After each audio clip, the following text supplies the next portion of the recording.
Well, hello there and welcome, ladies and gentlemen. My name is Zakria Noordin, and today I want to share with you guys a consumer psychology trigger that I happened to learn by working with one of the global luxury fashion brands.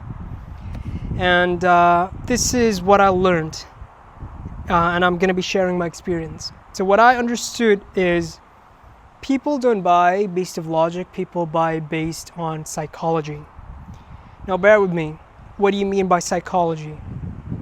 So even though we don't realize, both you and I, we are being exposed by psychological triggers every single day, and we're being sold to multiple businesses.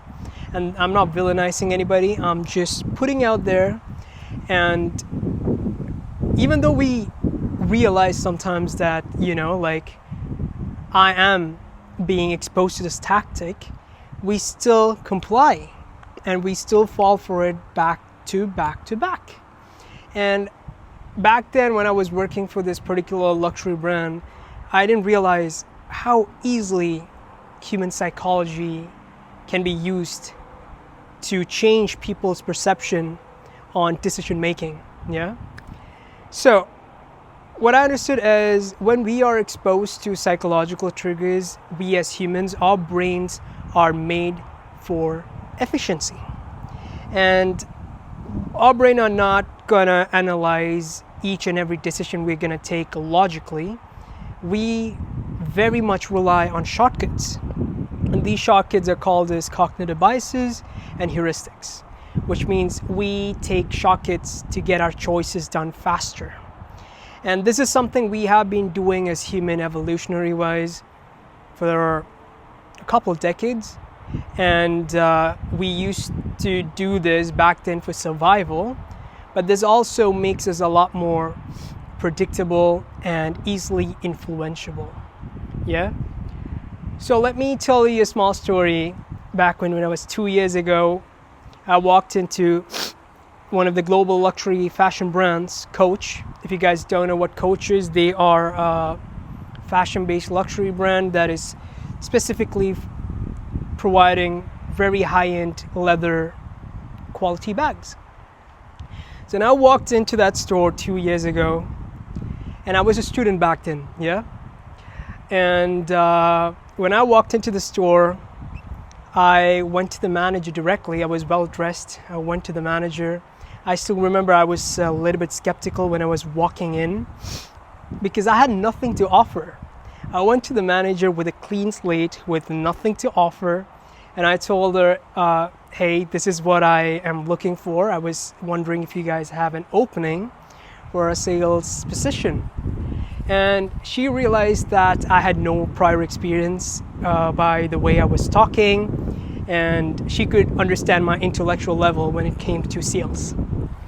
And she was like, she saw something in me, and she was like, hey Zach, I know you're not in a very good position qualified for this particular role, but I'll tell you what, I see something in you, and I'll give you 5 days of trial period, and you're not going to get paid. And she asked me to follow her in between. I followed her. She took me to the premium and mid-tier sections of the Coach bags, and she told me, if you are able to sell at least 5 bags of a premium or mid-range or a mix of both in a 5-day trial period, I'll give you an offer letter personally. And even then, back then, I had no skills to offer. I complied. I was like, you know what, I'm very excited for this. I'm very grateful.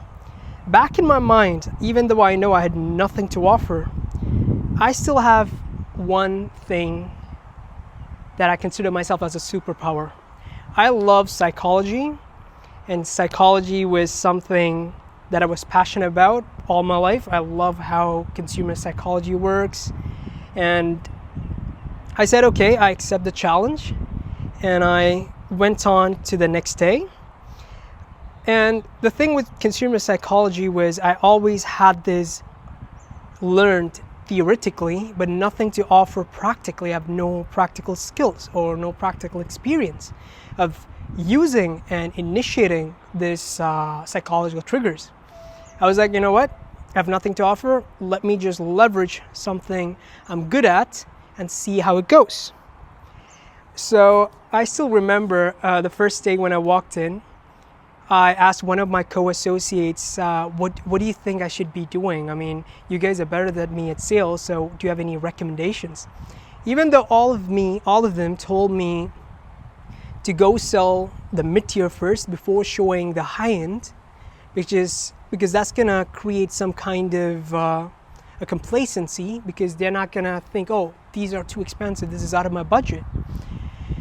Psychology, however, said quite the opposite. So I used a technique called this contrast principle and RTR technique. All right, so what is contrast principle? Let me tell you guys something. So contrast principle is pretty much blended and the foundation of RTR. So contrast principle is a psychological bias when our perception is being pretty much influenced by what we have seen before it. In simple words, if I'm putting and showing you guys two things, one after another in a sequence, the difference between them appears to be a lot more extreme than it actually is. So one of the examples in psychology is, let's say you have a heavy weight and you have a lightweight. If you pick the lightweight initially and then pick the heavier one, the heavier seems more heavier than it actually is. So how do I apply this on my role as a sales associate for the luxury brand? So what I did was complete contrary to the intuition that most of the people think. Most of the people went for the mid-tier. I went directly to the most expensive one. So I showed the customers the premium bags for $5,000 and then go down to $3,500 for the mid-tier, even though the customer just came for a $2,000 bag. So what the $5,000 bag does is it's going to create a price anchoring, and when they see something that is for $3,500, which is $1,500 cheaper,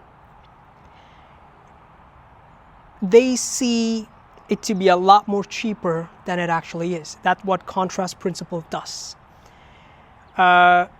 So end of the 5 days trial, I used this and RTR. So RTR is rejection then retreat technique. Pretty much it is when you want someone to accept your request, all you do is first put out an offer that is very much likely to be declined. Once it is declined, then you're going to place your actual request as a concession, and more or less likely people will say yes because of the rule and law of reciprocation. So I use the blend of these rejection then retreat and contrast principle on my sales job. And by the end of 5 days, unfortunately, I did not sell 5 bags as I was required to, but I sold 11, which is times 2. And the manager was more than happy to get me a job. I worked there for 1 year, and I think 3 months after my probationary period, I was offered for a sales head position.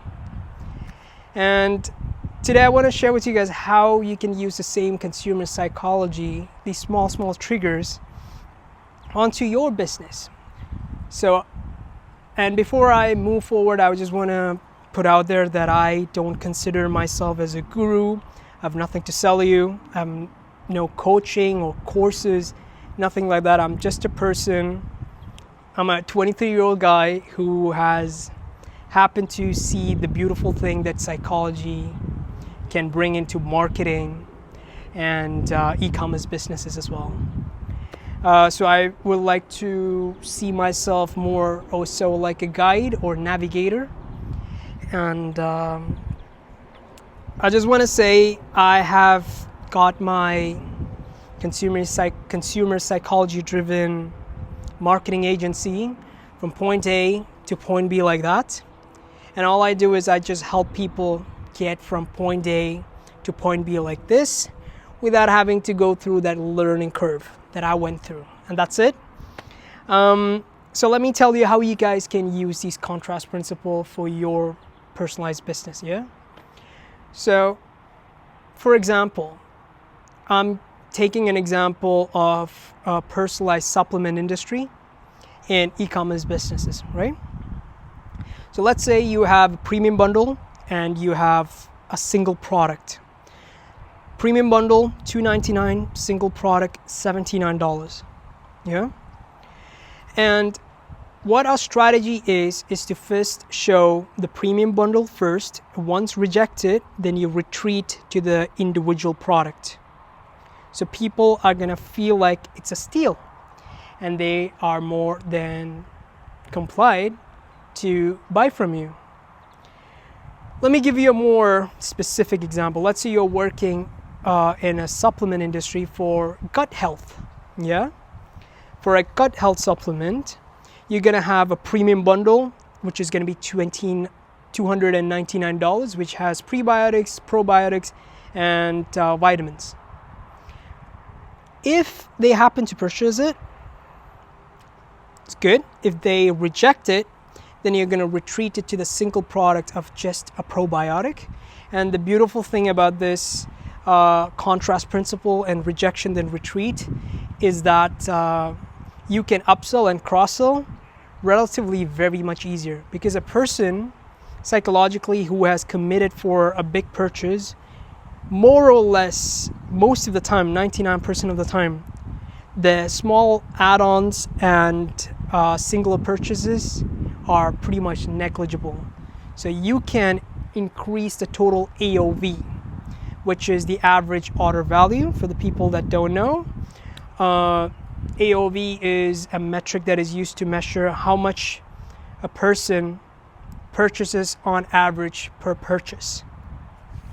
So you guys could use this and leverage it, and I just want to say that a small ethical warning, and I feel like contrast principle and rejection then retreat is not a persuasion in a non-ethical way. It is just changing and shaping the consumer perception of making decisions around a product. And this is one of the psychological triggers, guys, that I've been using, and it has worked for luxury brands. It has worked for my business, and it will definitely work for you. And having said that, I want to leave with one note. Let it be any endeavor you're focusing on. It's not about what you know. It's about what you do with what you know. I'll see you legends on the next video. Thank you for joining me. I'm looking forward to see you next video. Cheers.